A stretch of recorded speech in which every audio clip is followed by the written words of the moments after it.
nos gustaría consultarle, asambleísta. El marcador. Aparte, bueno, vamos a lo deportivo primero. ¿Qué va a pasar con Ecuador-Curazao mañana? Díganos más la plena. Jamie, buenos días, un saludo cordial, siempre un gusto, y espero que desde la última visita que tuvimos hayan venido a Chimborazo. No sé si estuvieron por Juan o la invitación que les extendí sigue abierta todavía, por favor. Muchas gracias. El marcador de mañana perdimos, bueno, y a la semana pasada creo que hay que dejar ese traspié a un lado. Mañana ganamos 4-0, dos goles de Igner Valencia.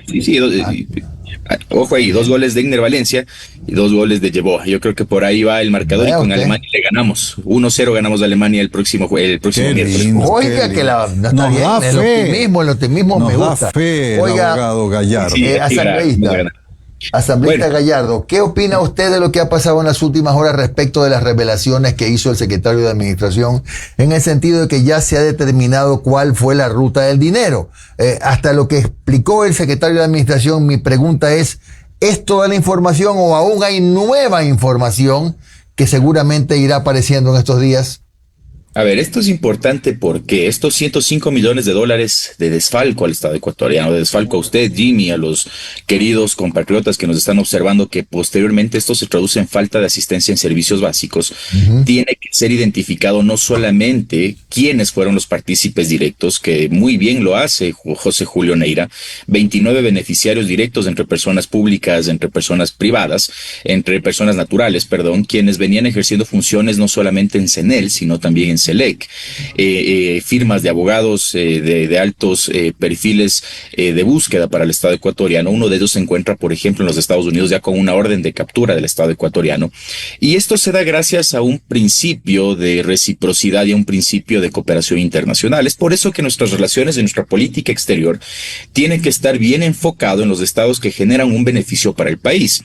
Ejemplo de ello, lo que está pasando con los Estados Unidos. Tengo entendido que gracias a este proceso de cooperación internacional, de buenas relaciones con los Estados Unidos, es que se empieza a dar la trazabilidad de los fondos, de dónde está nuestra plata como ecuatorianos.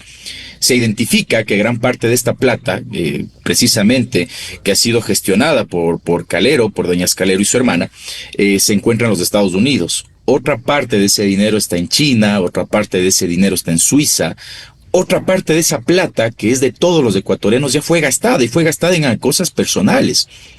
Es por eso que no solamente es importante definir esto a través de este proceso de cooperación internacional, a través de la ley RICO en los Estados Unidos, congelar inclusive las cuentas de una de las empresas que fue utilizada por Progen para trasladar 15 millones de dólares, sean congeladas para recuperar esa plata, sino que se vaya indicando la trazabilidad de quiénes utilizaron esa plata para beneficios personales o quiénes fueron utilizados por estas empresas corruptoras para generar este prejuicio para el Estado.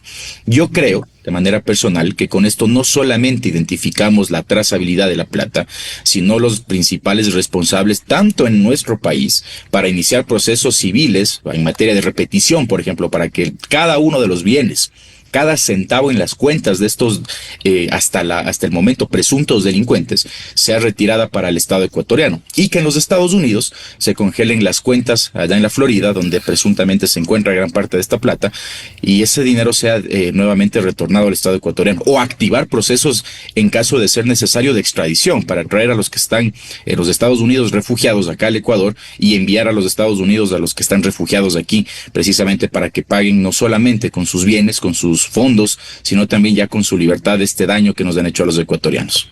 Claro, asambleísta, no obstante, bueno, yo también le decía al comienzo de la conversación que entendemos que habrá algunas otras revelaciones, ¿no? Pero ¿no le parece a usted que igual falta llegar hasta el extremo que sería tratar de determinar quiénes fueron las autoridades, por lo visto, de medio pelo, que son las que impulsaron o auparon este proceso para favorecer a Progen? A ver, esto se trata, José Julio Neira lo decía con claridad, ¿no? Desde el año 2016 estos funcionarios vienen adquiriendo experiencia en el sistema de contratación pública. Un sistema que tiene varias lagunas o que tiene varios huecos de interpretación, lo que permite que estas ambigüedades se actúen o puedan ser ejercidas al margen de la ley. Y esto trata de identificar, como lo dije, no solamente la ruta de la plata, no solamente la trazabilidad de la plata, sino también la trazabilidad desde el primer funcionario público quien elabora los pliegos de contratación pública hasta quien suscribe la firma de autorización en cada una de las etapas preprocesales, precontractuales, hasta la etapa contractual y de ejecución. Esto hace referencia precisamente a aquello, ¿no? Que cada uno de los funcionarios públicos, porque esta es una trama de corrupción pública o privada, pero de quienes más debemos tener precaución son de aquellos funcionarios públicos quienes investidos de esa autoridad que les otorgamos los ecuatorianos, que los otorga el país para ejercerla con responsabilidad y transparencia, la mal utilizaron para beneficios personales o para inducir a generar este tipo de responsabilidad, que al final termina siendo una responsabilidad civil, administrativa y penal. Y esto se trata de identificar no solamente a quienes hasta el momento la UAF y la Fiscalía General del Estado han identificado dentro de estos 29 responsables, sino de extender esta investigación para que sea desde la persona que inició con el proceso precontractual, es decir, con los pliegos de contratación pública, quien realizó las ofertas, quien calificó las ofertas y posteriormente quien suscribió un contrato que le perjudicó al Estado.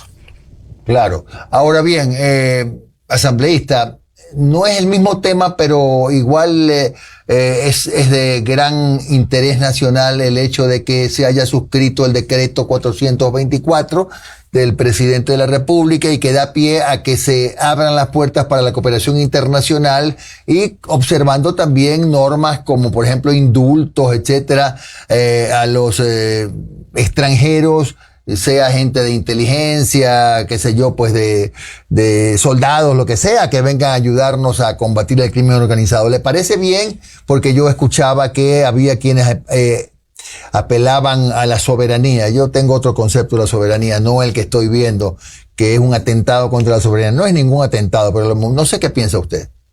A ver, yo entiendo. Pero cuénteme, Jimmy, ¿de qué soberanía hablamos? Cuando desde el año 2009, cuando inicia este falso proceso de pacificación de las bandas criminales, recordemos, por ejemplo, que se suscriben acuerdos falsamente llamados de paz con varios GDOs que en ese momento tenían una estructura no de GDOs, tenían estructura de pandillas urbanas. Llega el Pleno de la Asamblea Nacional inclusive a formar parte del Consejo de Administración Legislativa un asambleísta abiertamente identificado con uno de estos grupos criminales. ¿Quién la mocionó en el Pleno de la Asamblea Nacional? Fue Luisa González.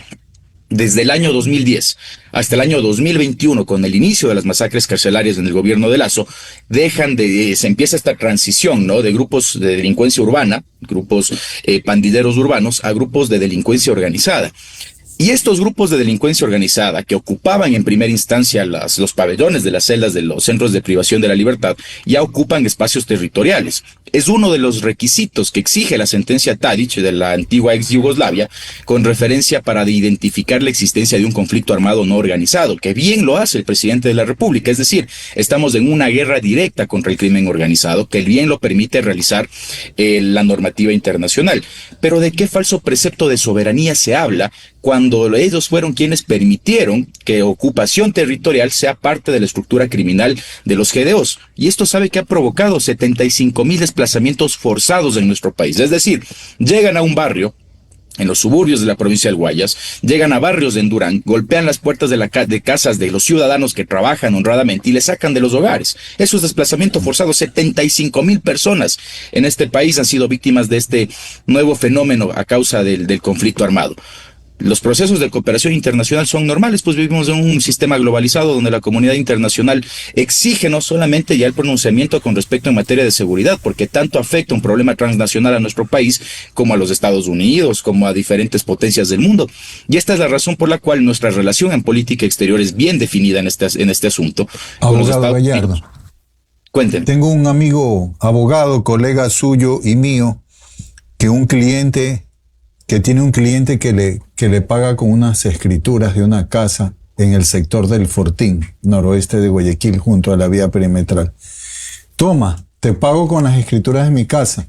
¿Y cómo así? Mi casa ya está ocupada por GDOs. Lo que usted dice es muy cierto. Así es. Y eso es pérdida de soberanía.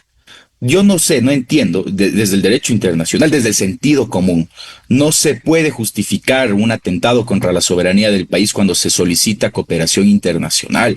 Si precisamente esa es la función que tiene que tener el Estado ecuatoriano de buscar cooperantes, no solamente en materia de desarrollo, sino en materia de seguridad. Y es cierto, yo he escuchado, he visto de cerca los casos donde la gente sale de manera forzada de sus territorios a engrosar las cifras de desempleo, de inseguridad, de falta de servicios públicos. Eso ha hecho el crimen organizado. He podido verificar también cómo en Guayas existen hospitales del servicio público que son destinados únicamente a la atención directa de los miembros de los grupos de delincuencia organizada. Y en un sector se encuentran quienes atienden a un GDO y en el otro extremo de la ciudad quienes atienden de manera exclusiva a otro GDO. Eso es perder soberanía. Eso es perder control territorial. La cooperación internacional no significa ceder soberanía, significa recuperar la soberanía que el Estado, gracias al fortalecimiento de los GDOs, ha perdido. Bien, abogado, le agradecemos mucho por su comparecencia aquí, abogado Kevin Gallardo, asambleísta de la Comisión de Justicia, que ha estado en un café con JJ, hablando del tema Progen y del decreto 424. ¿Usted iba a decir algo? Yo quería responderle a la pregunta del abogado Kevin Gallardo. Responda. Estuve en el mes de mayo en el cantón Cumandá, un bello rincón chimboracense que está entre El Triunfo y Bucay. Ahí convergen Cañar, Chimborazo y Guayas. Sí sabe el muchacho. Una triple frontera en esa zona, y el calor es la parte de la sierra ecuatoriana que tiene más cercanía con la costa. Y le comento que la vía Padatanga, Cumandá-Padatanga Balvanera está siendo rehabilitada, porque ese sí era un dolor de cabeza para los riobambeños. Buena noticia. Riobamba a Guayaquil, porque era una vía intransitable. Exactamente. Usted pasa de Guayas a un pedacito de Chimborazo y se va a la derecha, a la izquierda otra vez Guayas, y a la derecha se va por la provincia de Bolívar inclusive. Incluso por ahí puede irse a los ríos. Todo lo que usted diga. Bueno, gracias, estimado asambleísta. Muy amable. Con optimismo para mañana que ganamos. Bueno, gracias.